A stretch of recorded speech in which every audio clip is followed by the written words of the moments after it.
Yay!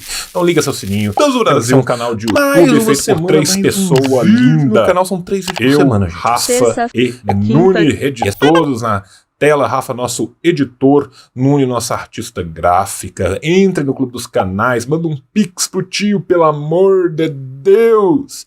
E colabore com a nossa construção, tá? Veja o vídeo aí e no final eu volto. Beijo no seu coração. Tchau. Falha e falhará. Falha, falha e falhará. Falha, falha e falhará. Eu vou aproveitar o ensejo para falar um pouquinho daquilo que eu sei melhor, que é história, né? Para além dos governos de esquerda em Kerala, que a gente está focando aqui hoje, a gente também teve governos de esquerda em Bengala Ocidental e Tripura. Tá? Mais do que falar das especificidades dos governos do Partido Comunista da Índia em Bengala ou em Tripura, eu quero, a partir de várias coisas que acontecem nesses movimentos, falar de movimentos que vêm lá de trás e que são muito importantes na formação de todos esses movimentos. Os primeiros deles são feitos ainda na década de 30, quando do crescimento do Partido Comunista da Índia, né, que após a conspiração de Meerut, a conspiração de Meerut é um momento muito importante para o crescimento e para o espalhamento das ideias comunistas na Índia, porque vai ser o momento em que boa parte das pessoas vão ouvir falar de marxismo na Índia pela primeira vez.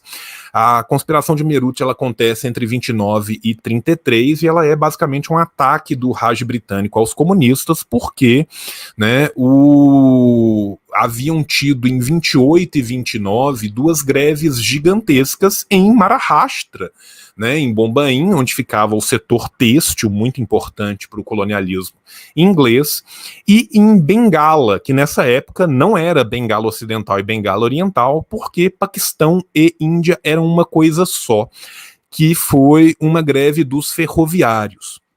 Essas greves alcançaram, na década de 30, mais ou menos o vulto de 600 mil grevistas concomitantes, o que, para a época, é algo bastante considerável.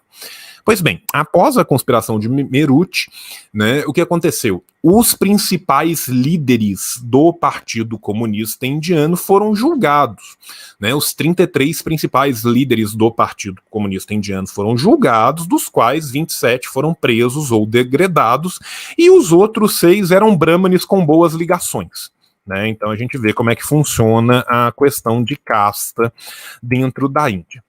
A partir daí, em 34, você vai ter na sequência o primeiro banimento, né, e proscrição legal do PCI, mas o PCI vai continuar suas atividades na clandestinidade. Quando a Shanice falou lá atrás, antes era Socialist Party, essa parte do Socialist Party é nessa parte, é depois da conspiração de Meerut, depois do banimento de 34. O Partido Comunista Indiano, ele vai partir, então, a fazer um entrismo dentro do CNI, do Congresso Nacional Indiano, aonde ele vai fazer o Congress Socialist Party, que era o bloco de esquerda dentro do CNI, que não era feito somente por comunistas, ele era feito por comunistas, progressistas, outros socialistas, né? Não era só os comunistas, mas os comunistas conseguiram tomar o controle do CSP dentro do CNI, e em breve, na próxima década, o CSP vai ser expulso de dentro do CNI, né? Inclusive todos os membros de Kerala vão ser expulsos, entre eles Nambudirimpad, a MS Nambudirimpad, que vão, junto com outros comunistas do CSP, vão refundar, então, o PCI original, porém versão 2. Né? Na década de 60, então, nós vamos ter a chegada ao poder do PCI, não somente em Kerala, mas também em Bengala Ocidental, né, e em Tripura. Bengala Ocidental, para quem não se lembra de Bengala, talvez você já tenha ouvido falar da Grande Fome de Bengala, que aconteceu durante a Segunda Guerra Mundial. A Segunda Guerra Mundial, qual que foi a tática da Grã-Bretanha, do Reino Unido para a Índia? Eram duas. Primeiro, a conscrição forçada, principalmente das castas mais baixas e das classes mais pobres. Ou seja, se você era pobre na Índia, você era forçado a ir para o exército britânico, né, na condição de bucha de canhão. E, além disso, houve artificialmente um aumento inflacionário proposital causado na Índia, que levou à expropriação de capitais vultosos do povo indiano para ser usado no esforço de guerra da máquina imperialista de Grã-Bretanha. Isso levou, por sua vez, a que os víveres se tornassem muito escassos e muito caros, e teve a Grande Fome de Bengala. Durante a Grande Fome de Bengala, 4 milhões de pessoas morreram de fome. Quem organizou essas pessoas durante a Grande Fome de Bengala foi o Partido Comunista da Índia. Né? Lembrando que nesse período em específico, o Partido Comunista da Índia estava numa baixa muito grande popular, porque o CNI começou com uma campanha de retirar a Índia de dentro da guerra, enquanto o Partido Comunista da Índia tinha uma campanha de retirar os imperialistas de dentro da Índia e continuar a guerra contra o eixo fascista, mais ou menos na mesma toada que a Internacional Comunista tinha decidido no Comintern depois da invasão da Rússia em 41, foi a resolução número 56, se eu não me engano, do Partido Comunista da Índia, também de 41. Isso fez com que os comunistas, num primeiro momento, perdessem muita apelo popular, porque as pessoas estavam cansadas de guerra e morrendo de fome aos milhões, né? Literalmente milhões de pessoas morreram de fome, mas ao organizar as massas paupérrimas durante a Grande Fome de Bengala, o Partido Comunista da Índia conseguiu reverter essa perda de popularidade que ele teve com essa decisão de tentar um esforço de guerra contra o fascismo e contra o imperialismo a um só tempo. Pois muito bem, nós falamos aqui brevemente da greve de Bengala. Bengala, quando se torna Bengala Ocidental, é quando exatamente Bengala vai se dividir em dois, né? E metade de Bengala, Bengala Oriental, fica com o Paquistão e Bengala Ocidental fica com a Índia. Bengala, que já tinha sofrido muito na mão do colonialismo britânico, com a Grande Fome, tinha tradicionalmente os seus fazendeiros, que em sua esmagadora maioria eram meeiros e arredatários, como os mais explorados do país, né? Isso, na hora que tem essa guerra de divisão entre a Índia e o Paquistão, leva a centenas de milhares de pessoas a ser mortas em motins comunais, eu falei do comunalismo aqui na Índia, né, que essas divisões religiosas vinham sendo fomentadas por século pelo governo colonial britânico.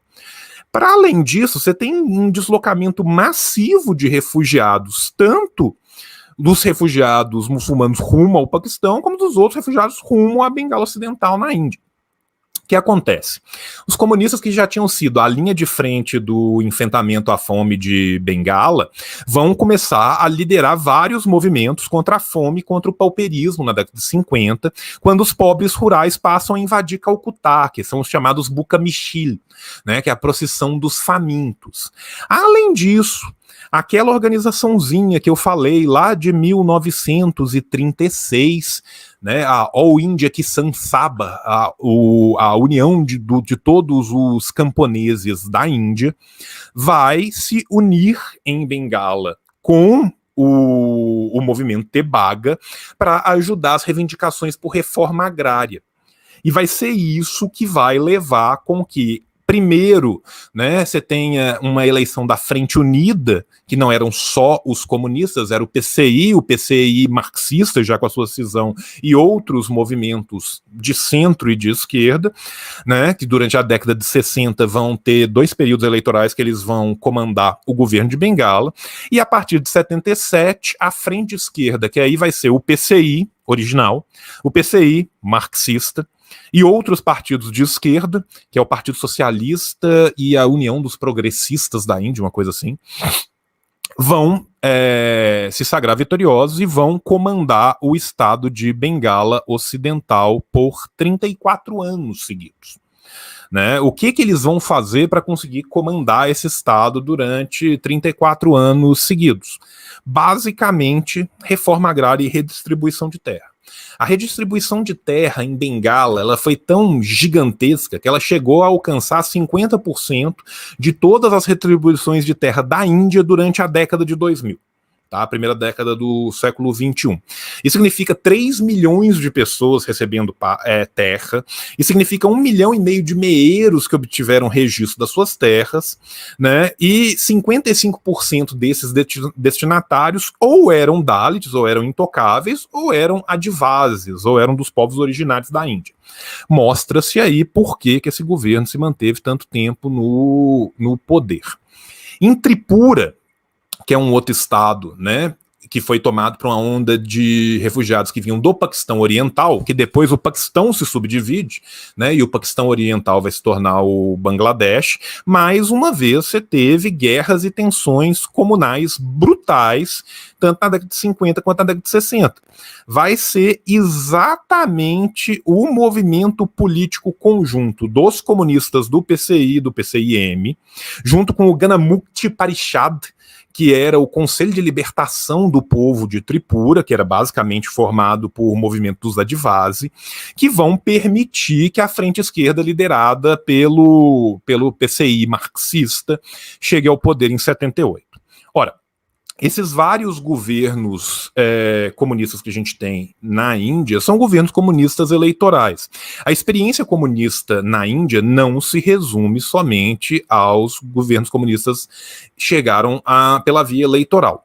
Né? Inclusive, eu vou deixar agora para o final da fala os meus favoritos, aqueles que moram no meu coraçãozinho, numa cadeira de balanço, que são os movimentos de Naxalbari, a criação do Partido Comunista da Índia Marxista-Leninista, o 10º Partido Comunista da Índia que a gente está falando hoje, e o movimento que leva, por sua vez, em Dandakaranya, à criação do Partido Comunista da Índia, maoísta, o 11º Partido Comunista da Índia, do qual nós vamos falar hoje.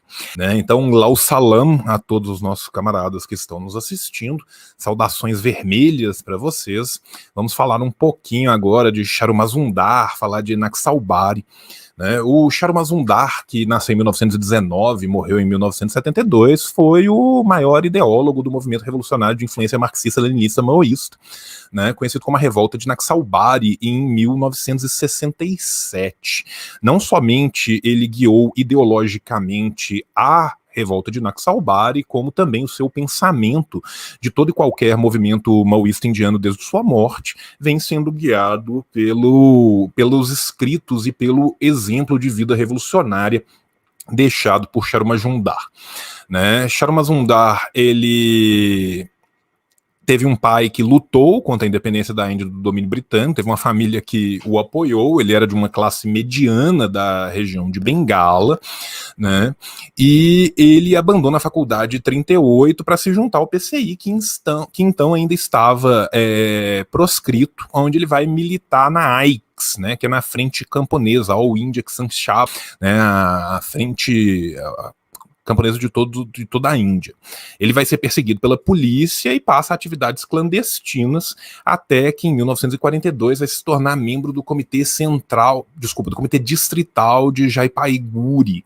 Né? Durante a Grande Fome de Bengala, ele vai organizar um sequestro de plantios para alimentação das massas pauperizadas, e em 46 ele também adere ao movimento Tebaga, que eu falei brevemente ali atrás. O PCI é banido novamente em 1948 e Charu vai passar 3 anos encarcerado. Quando ele sai da cadeia, ele se casa com a também militante do PCI, Lila Sengupta, e eles se mudam para Siliguri, onde ele novamente vai ser encarcerado devido à sua atividade revolucionária em 1962. Né? Durante o meio daquela década, Charu e vários outros grandes comunistas vão organizar uma facção de esquerda dentro do PCI marxista no norte de Bengala. Em 67, enquanto ele ainda estava em Siliguri, um levante de camponeses começa a ocorrer em Naxalbari, né, que faz parte desse distrito de Siliguri, capitaneado pelo seu camarada Canucenial. O Charu imediatamente vai se unir a eles e esse grupo vai entrar para a história como os Naxalitas, e o texto que ele escreve, 8 documentos históricos, me dá 2 segundos.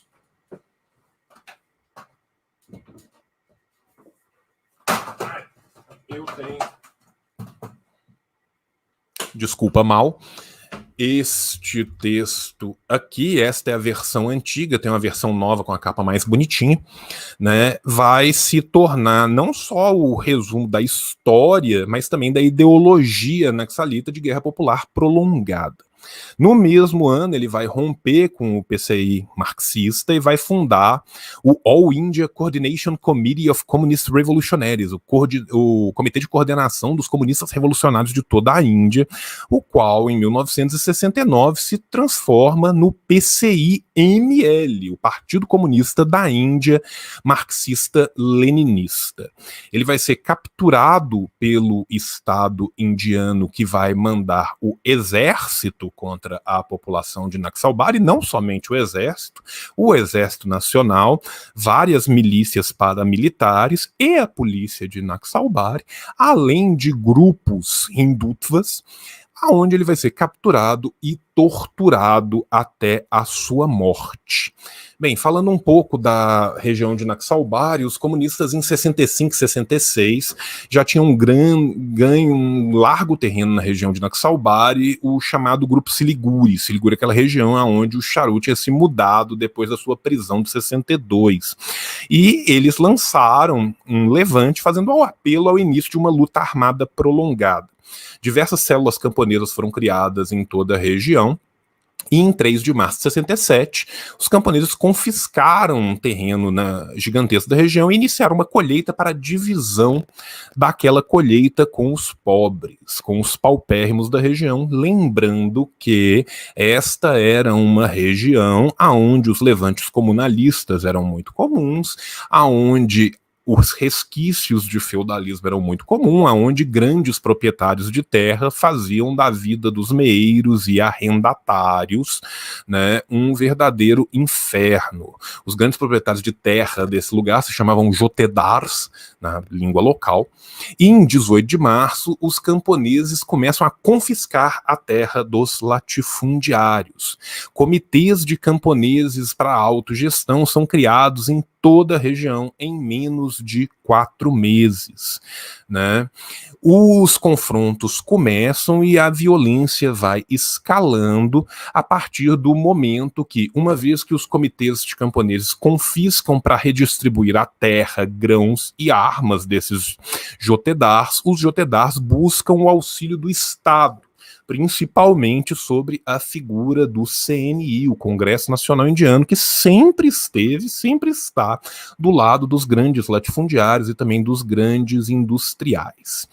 Bem, a polícia, então, faz o que a polícia faz de melhor e abre fogo, matando 9 mulheres e uma criança em maio de 67. Os comitês dos camponeses, então, vão se espalhar e vão ficar não apenas em Naxalbari, mas também em Karibari e Pancideva, né? Vão em todos os lugares que eles fazem as mesmas coisas, criam novos comitês de camponeses de alta gestão, apreendem terras para reforma agrária, apreendem munição, apreendem os grãos, expulsam os jotedars. Os plantadores de chá da região de Darjeeling, vocês já devem ter ouvido falar de Darjeeling por causa do filme de Darjeeling, né, que era bem famoso, o filme indie, né, vão aderir a várias greves em apoio ao comitê desses camponeses, e a convulsão vai se manter até o final de 1967. Já em julho, o governo começa a enviar as primeiras forças paramilitares, né? Vários líderes são presos e outros vão para a clandestinidade. O movimento vai sendo debelado ao longo do final da década de 60 até a década de 70, e em 70 existem diversas tentativas de reorganizar aquilo que passa a ser chamado de movimento naxalita. né? A revolta ela obteve apoio dos comunistas do Nepal e da China, o que também, por sua vez, criou uma cisão ainda maior com o Partido Comunista da Índia marxista. O Partido Comunista da Índia marxista expulsou vários dos membros que apoiavam o Levante, que seriam esses membros que iam fundar o AICCCR, que depois viraria o Partido Comunista da Índia marxista-leninista, que vai permanecer, né, como o centro desse movimento até 1975.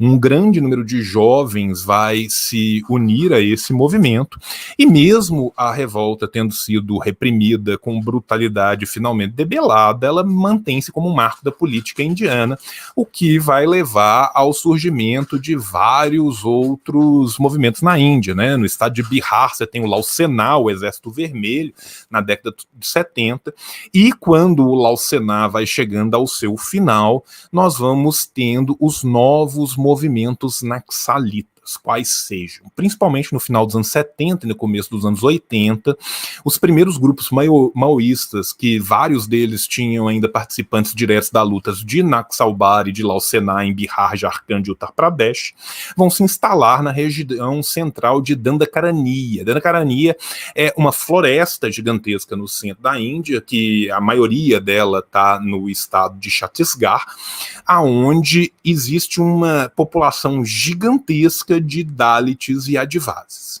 Pois bem, o movimento maoísta local vai ganhar rapidamente a confiança dos camponeses, uma vez que eles são maltratados pelos estados, pelas brigas comunais e pela organização societária tradicional local, maiormente esses grupos de Dalits, Adivasis e outras classes mais baixas da sociedade indiana.